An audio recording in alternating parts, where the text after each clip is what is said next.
fulfilled. Psalm 34 and 20 says they did not break his bone. And again, another scripture said, they shall look on him whom they pierce.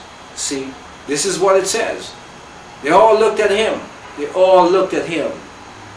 Now, what's going to happen here? We realize Jesus is now dead. It's a fact. Jesus is dead now. He's been crucified. He's been crucified. He's dead now. Now they got to take him away. It's Passover time. It's coming up. They got to get rid of these bodies. The Bible says, verse 38, it says, and after this, Joseph of Arimathea, being a disciple of Jesus, but secretly for fear of the Jews. Now here's Joseph was a disciple.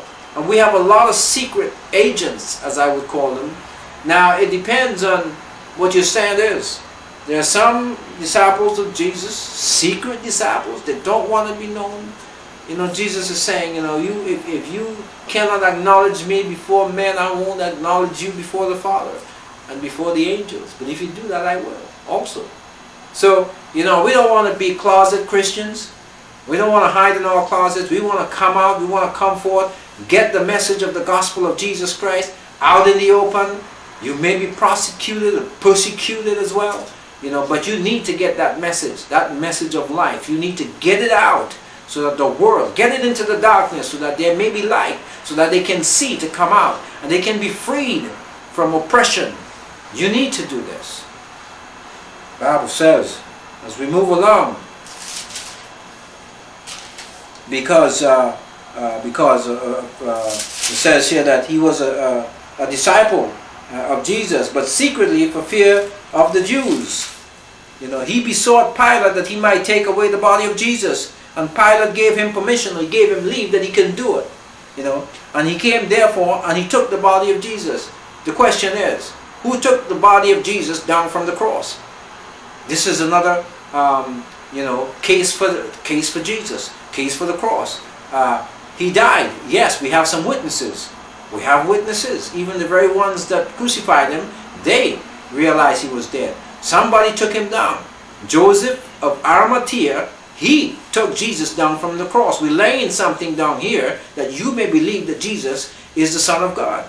So, Joseph took him down from the cross. And again, and there came also Nicodemus, which at first came to Jesus by night, and he brought a mixture of myrrh and aloes, about 100 pounds altogether. You remember in John chapter 3, the Bible says, and there came a ruler of the Jews by night, named Nicodemus, and he was asking Jesus, you know, how can a man be born again? And we had that whole discourse about the born again experience, that you're born by water and by the Spirit of God. And here it is, the ruler of the Jews, he now comes to help bury Jesus. At this point, Nicodemus is converted. He understands. And he and Joseph of Arimathea, they understand what's going on now. Verse 40 says, then took they the body of Jesus, and they wound it in linen cloth with the spices, as the manner of the Jews is to bury.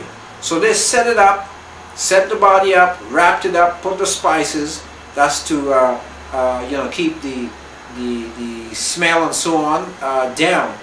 And the Bible says, now in the place where he was crucified, there was a garden, and in the garden there was a new sepulchre, wherein was never man ever laid.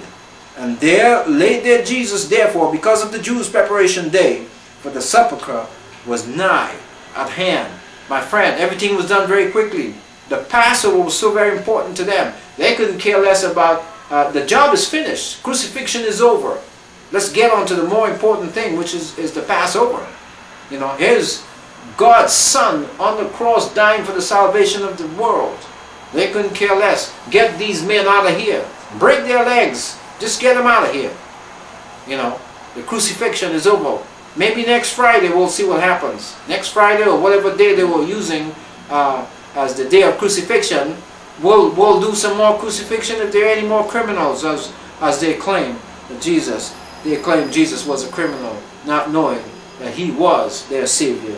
Now what happens here, we notice here, as I bring this program to an end, we'll notice that Jesus was in a garden. There was a garden there.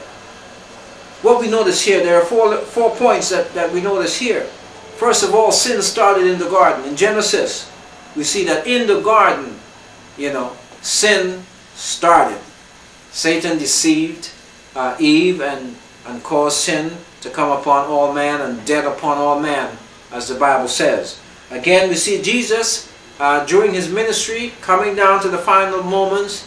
Jesus went into that garden called Gethsemane, and Jesus prayed. He prayed like never before. The Bible says that he prayed so fervently that his sweat was like drops of blood. In this garden, it says that angels came to strengthen him.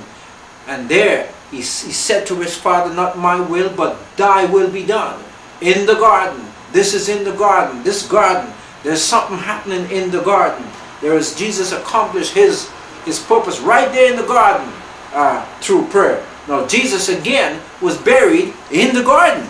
See, it's in the same garden. Jesus is buried in the garden. And guess what? We're going to read later on that it was in this same garden that Jesus was resurrected.